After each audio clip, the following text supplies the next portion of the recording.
the 5th of December, 1872. Ship on the starboard bow! The captain of the brigantine Dei Gratia sights a ship in the Atlantic, 800 miles off the Portuguese coast.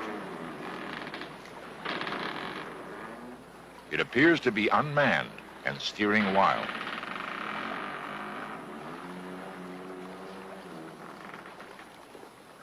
Ahoy there! Captain Briggs! Ahoy! Anyone aboard? The only reply is an eerie creaking. No one appears on deck. The ship is completely forsaken. What happened to the crew of the Mary Celeste is one of the enduring mysteries of the sea.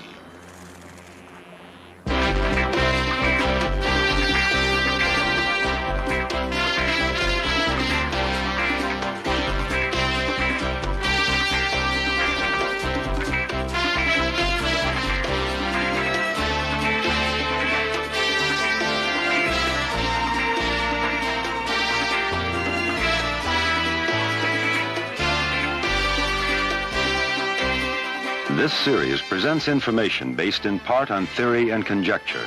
The producer's purpose is to suggest some possible explanations, but not necessarily the only ones, to the mysteries we will examine. We represent the government of the United States of America. We have permission from your government to board your vessel. Today, Coast Guardsmen are accustomed to finding abandoned vessels. Stand by and prepare to be boarded. The first boarding is tense and dangerous. Nosotros tenemos el permiso de su gobierno a abordar su barco.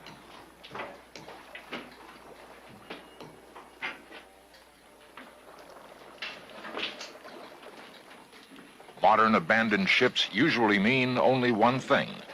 They're being used for illegal drug traffic. In the days of the great sailing vessels, however, derelict ships were not so easily explained, and no abandoned vessel has remained as mysterious as the Mary Celeste. Theories abound as to why the Mary Celeste was abandoned.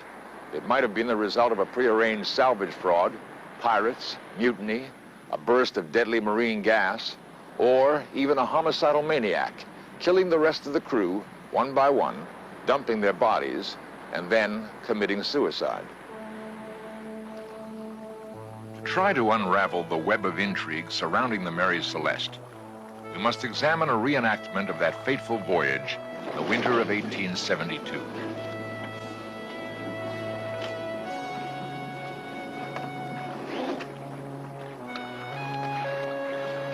On November 2nd, in the New York harbor, the Mary Celeste completed loading her cargo, 1,700 barrels of alcohol.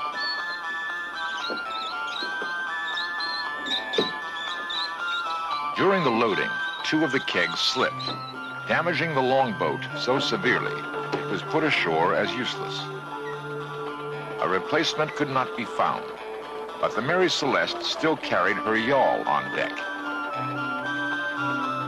If absolutely necessary, it could accommodate the entire ship's company.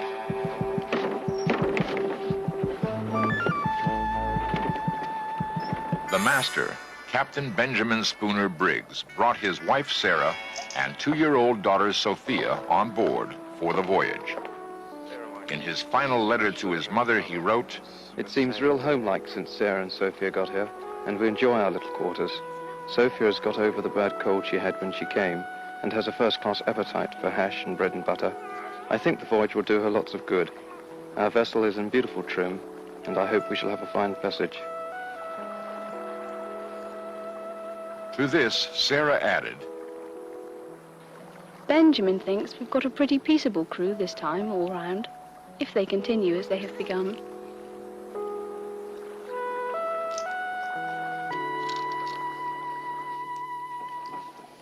The night before the Mary Celeste sailed, Captain Briggs dined with Captain David Reed Morehouse of the Dei Gratia.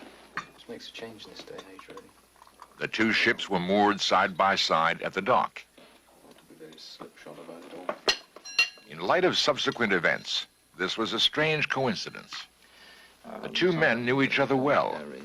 What did Captain Morehouse think of Briggs? Briggs was a teetotaler and a God-fearing man. He could be stern when occasion required it, and was not a man to be intimidated or imposed upon. But he was just and considerate towards the men serving under him, just as he was gentle and affectionate in his family relations. 1, 2, 3, 4. 2, 3, 4.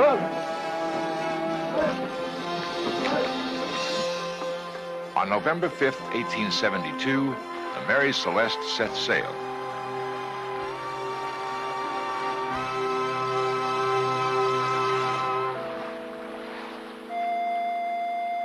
One month later, she was sighted by the Dei Gratia.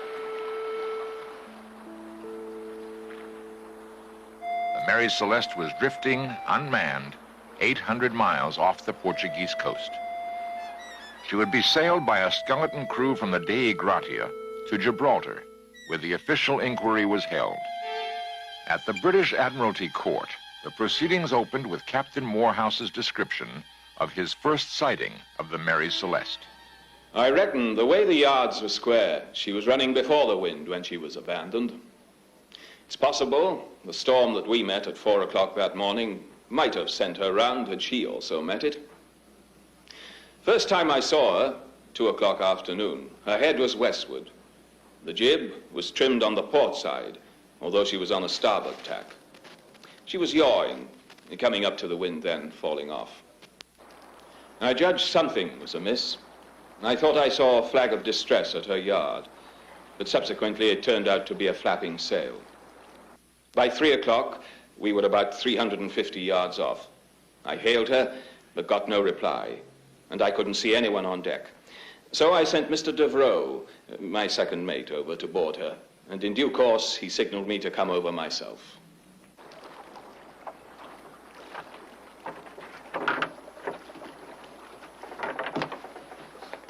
When I got on board, Mr. Devereux had already sounded the pumps, which showed she made little or no water. During the next hour, Captain Morehouse would carefully inspect every inch of the ship. The ship was perfectly sound. Her hull, masts, and yards were in good condition. Her cargo, which was barrels of alcohol, was properly stowed and hadn't shifted, but the forehatch had been lifted off. This was only one of the many enigmas Morehouse would encounter.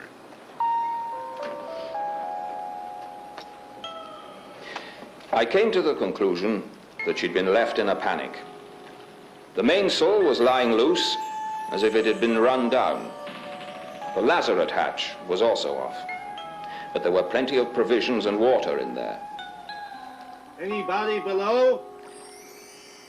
The glass on the compass was smashed. Compass glass is smashed. Together, we searched the ship from stem to stern. At first, we were worried that she was a fever ship and the crew had died of cholera, but there wasn't a soul on board, nor were there any visible signs of there having been any trouble. In the forecastle, oilskins, boots, and pipes were scattered about as if abandoned in great haste, and among the dunnage were articles of value you might have supposed their owners would have taken if abandoning ship. In the galley, everything was in good order, as it would be between meals. There was no wine, beer, or spirits on board. A child's clothing and toys were strewn about. And on the table was a sewing machine with a baby's pinafore on it and a number of small items lying on the table alongside. There were books and charts, but the chronometers and the ship's log were missing. The slate log had an unfinished letter beginning Fanny, my dear wife, Francis N.R., which I took to be the start of a message scribbled by the mate.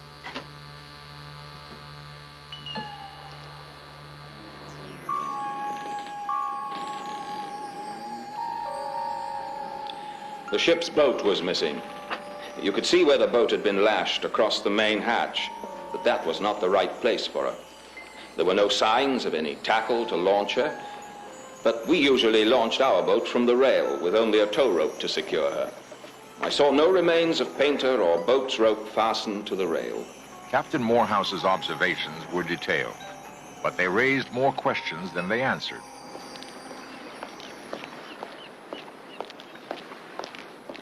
The man responsible for the official inquiry was Mr. Solly Flood, Her Majesty's Advocate General, proctor for the Queen in her Office of Admiralty, and a legal bloodhound.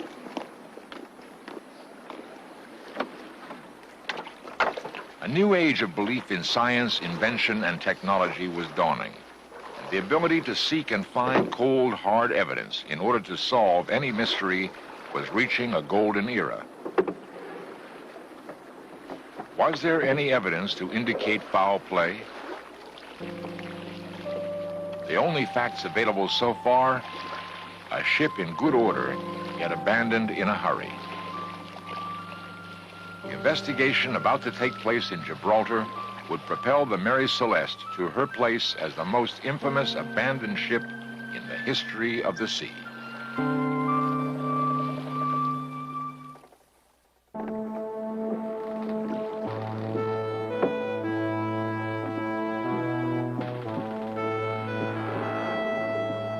Advocate General Solly Flood boarded the Mary Celeste to examine it in minute detail.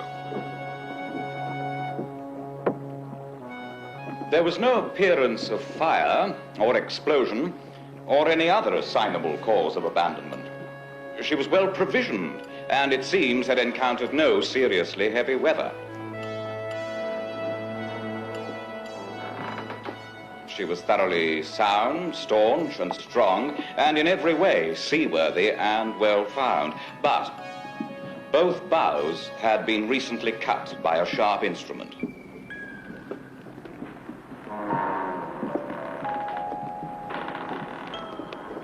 On the starboard topgallant rail, there were marks apparently of blood and a mark of a blow, apparently by a sharp axe.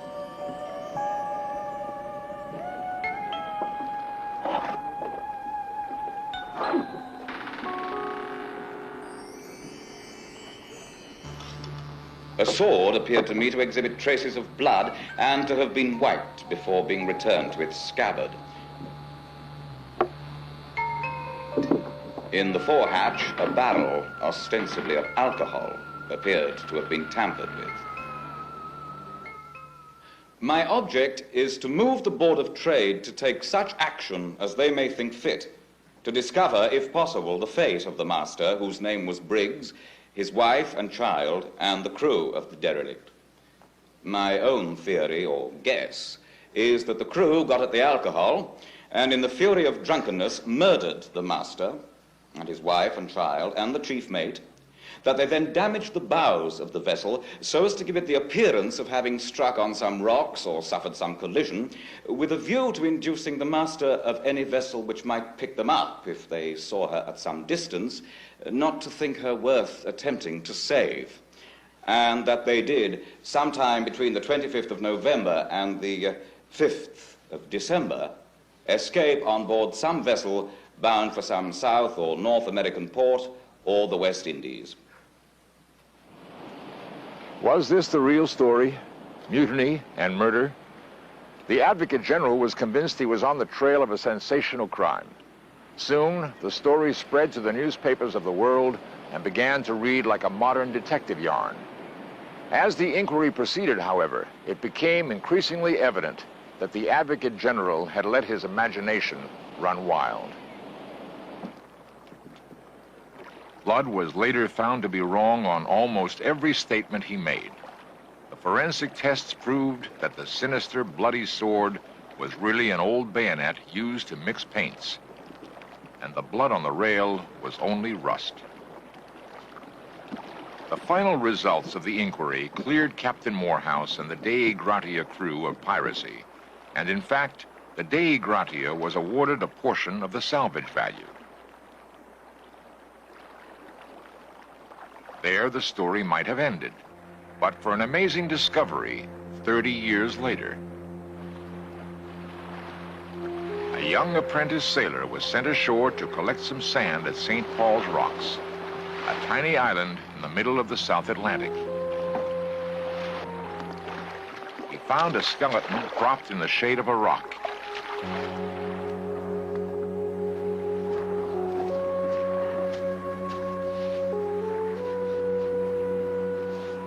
And beside it, a bottle stuffed with a soiled and faded letter.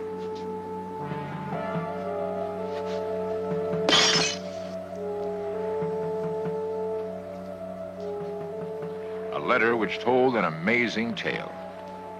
My ship struck these rocks at dawn 3 days ago. She sank immediately. Only I, of all her crew, reached the shore alive. I am dying of thirst.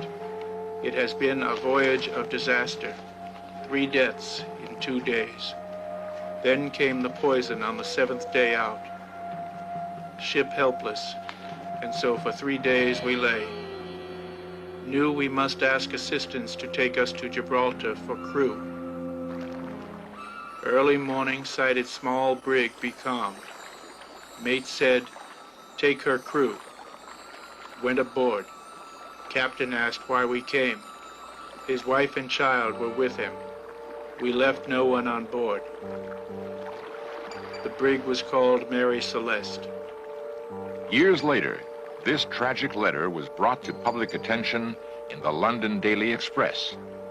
Was this at last the real clue to the mystery of the Mary Celeste? If so, why did the young sailor wait 9 years to publish the letter? Many people doubt its authenticity. It is just one of the hundreds of theories proposed during the last century. There is a universal sailor's superstition about ships born unlucky. And the Mary Celeste lived up to that superstition. From all the evidence collected, In Search Of proposes a logical explanation. The Mary Celeste had been at sea for 8 days. The hatches had remained closed because at first the weather was stormy. Gradually, though, the cold November chill of New York gave way to the milder latitudes of the Azores. The cargo of alcohol was stored in barrels made of red oak, an extremely porous wood. At least 8 of the barrels leaked badly during the voyage.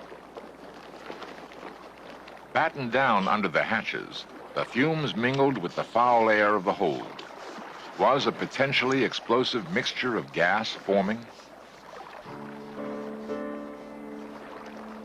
Off the Azores, the wind dropped to a gentle breeze. Taking advantage of the calm weather, Briggs probably ordered the ventilation of the hold, which may have set off a fateful chain of events.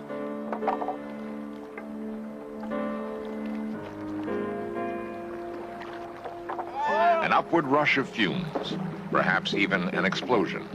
Then, steam, looking like smoke, poured out of the hatch. Abandon ship! Some of the men began to take in sail. Convinced that the ship was about to blow up, Briggs ordered the boat lowered. A sailor broke out a coil of rope as a tow line from the lazarette.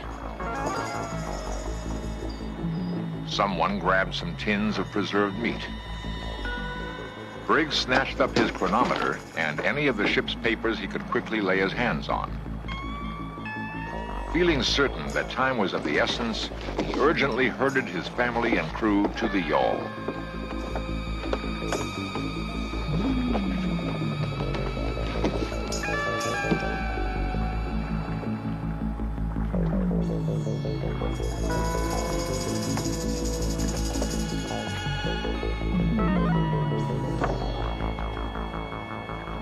According to meteorological reports, a sudden squall blew up that day. Under the impact of a violent gust, the vessel may have lunged forward with a suddenness and force which broke the improvised tow line. They may have tried to row after the Mary Celeste, or they may have turned toward the island of Santa Maria, a jagged, inhospitable coastline where a small boat and her occupants would easily be smashed to pieces in the surf.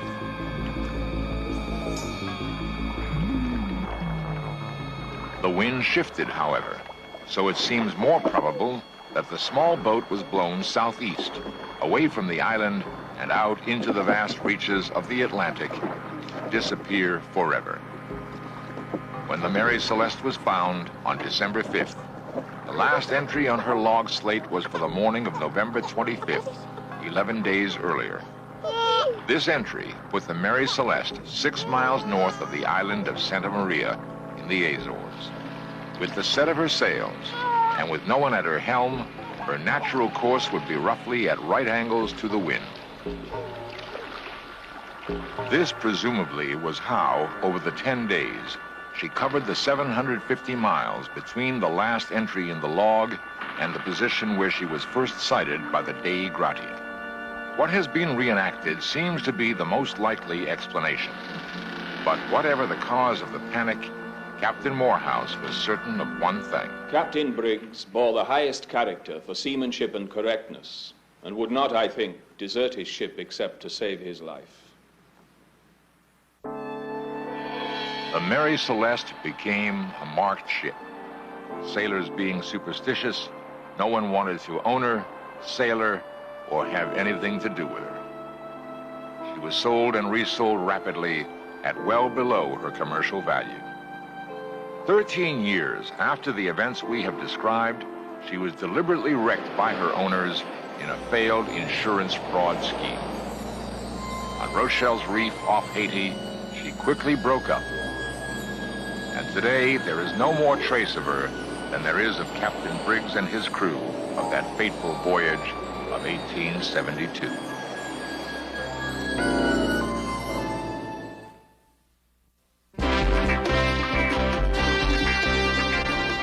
Lost civilizations, extraterrestrials, myths and monsters, missing persons, magic and witchcraft, unexplained phenomena. In Search of Cameras are traveling the world, seeking out these great mysteries. This program was the result of the work of scientists, researchers, and a group of highly skilled technicians.